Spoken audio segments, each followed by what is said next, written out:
Hi, ఇవాళ మనం healthy జొన్న రొట్టె ఎలా చేసుకుందామో చూద్దాం. ముందుగా జొన్న పిండిలో సరిపడా నీళ్లు పోసుకొని మెత్తగా తడుపుకోవాలి.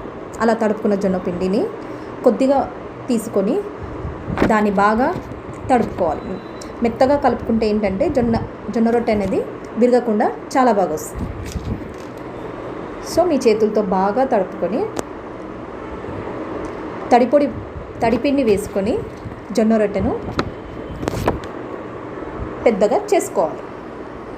వీడియోలో చూపిస్తున్న విధానంగా జొన్న రొట్టెను చేసుకోవాలి. రాని వాళ్ళు తడిబట్ట పైన కూడా చేసుకుంటారు. సో ఇలా చేసుకున్న జొన్న రొట్టెను మనము పెనం పైన వేసుకుందాం.